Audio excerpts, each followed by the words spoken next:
What's up, you fucking cunts? Make sure to subscribe to watch us collab with famous celebrities like Justin Bieber, Travis Scott, and Drake. So subscribe. Fucking subscribe. Ladies and gentlemen, Despicable Me. It's a fucking sick series. I mean, so far there's been 3 movies. Maybe there's more to come. But anyways, 10 things only adults notice in Despicable Me franchise. Let's get straight into this. And today, we're counting down our picks for the top 10 things only adults notice in the Minions franchise. I'm about to do something that's very, very big, very important. When you hear about it, you're going to be very proud. I love this guy,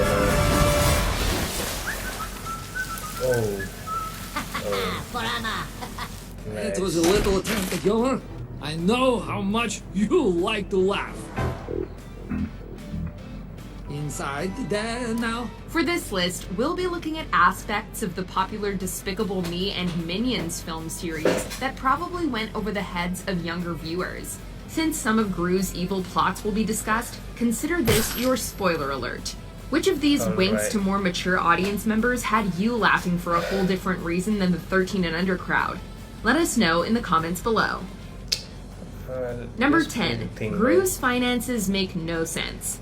When it comes to Gru's business model, we have some questions. It's just a movie, How does a middle-aged homeowner pay the bills through villainy, let alone finance a massive underground lab staffed by an army of diminutive yellow Why are you wage ruining workers? it?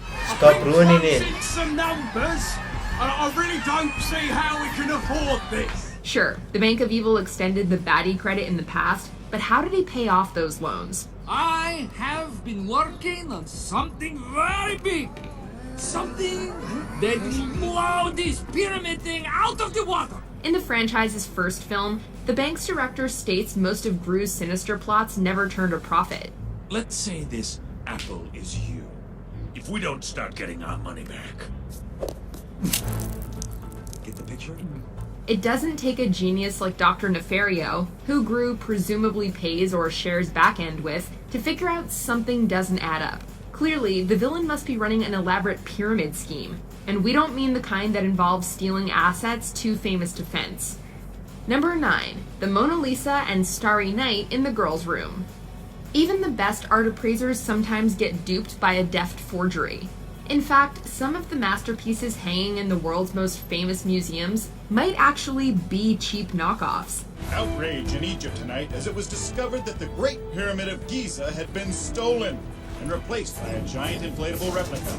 The franchise's CGI artists made an oblique reference to this conspiracy theory by hiding 2 very recognizable paintings in the background of Gru's home. Hanging on the wall of his adoptive daughter's room is Leonardo da Vinci's grinning gal, the Mona Lisa. Will you read us a bedtime story?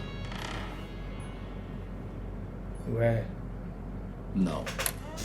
Pretty please. The physical appearance of the please makes no difference. It is still no. Funnier still, Vincent van Gogh's Starry Night sits wedged in a corner next to a barrel of toxic waste. While eagle-eyed folks can definitely spot these visual gags, such subtle humor is what makes this a movie the whole His family noise is can really enjoy. pointy, man. Something in your closet. Number 8. Gru does little to hide that he's a villain. An evil genius should have both the means and motive to keep their nefarious doings under wraps, but that's not how Gru rolls.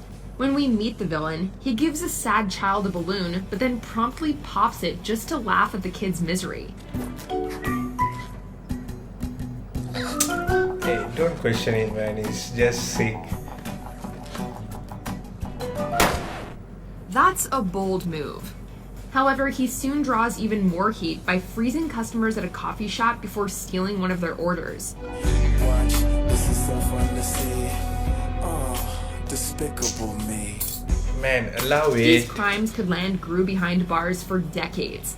It seems even dumber when you consider how easy he'd be to identify due to the giant car, weird house, and penchant for black threads. Sorry to bother you, Weird Mr. house. Morgan, but I figure Hey yo, the that house you looks would want sick. to see What you mean? This. Number 7. The city is probably not a fan of... You only live twice, Mr. Bond. This isn't surprising since Blofeld is one of the most parodied characters in history, having also inspired Dr. Evil from Austin Powers. Bad. Number 2. The Bank of Evil has some real-life roots. Most people worry about having enough money, so seeing a supervillain deal with the same problem can be cathartic. So all I need is money from the bank to build a rocket. And then the moon is ours. This is why the Bank of Evil makes such a good antagonist.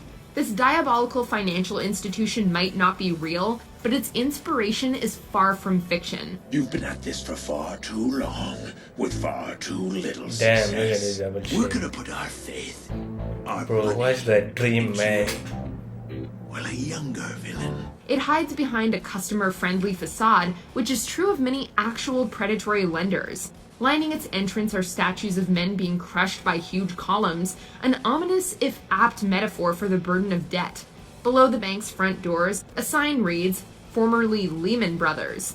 Most kids won't get this reference to the global financial services firm that helped cause the subprime mortgage crisis, but those who lived through the resultant economic downturn certainly will. I give you the opportunity of a lifetime and you just blow it! Before we continue, be sure to subscribe to our channel and ring the bell to get notified about our latest videos. Yeah, You have the option sub to to be this notified channel, for ladies occasional and videos gentlemen. or all of them. If you're on your phone, make sure you go into your settings and switch on Alright. notifications. Alright. Number 1. References to thing. classic spy films. The franchise's creatives clearly love old James Bond movies and other popular spy stories. They hide many Easter eggs and homages to such classics that most kids won't recognize. He punched the Hey, sack! that's beyond First the and Indians foremost, movies, Rue bears man. a striking resemblance to 007's arch nemesis, Ernst Stavro Blofeld. You only live twice, Mr. Bond. This isn't surprising since Blofeld is one of the most parodied characters in history, having also inspired Dr. Evil from Austin Powers, Dr. Claw from Inspector Gadget, and many others. Further, Gru's faithful tech guy, Dr. Nefario, was inspired by Q, Bond's ever-reproachful gadget purveyor. And here, of course, is the new weapon you ordered. No, I said dart gun, not... Okay. Bro, this was 2013, you Yes, I was know. wondering, under what circumstances would we use this? For the way Gru moves, animators drew from the performance of Peter Sellers in the Pink Panther films, as well as others. These callbacks offer nostalgia for older viewers, as well as big laughs for everyone. Since you love the Minions franchise, we have the perfect game for you. This video is brought to you by Exploding Minion. Nah. Alright, that's it. It's a sick movie. I mean, series, I guess. So, peace.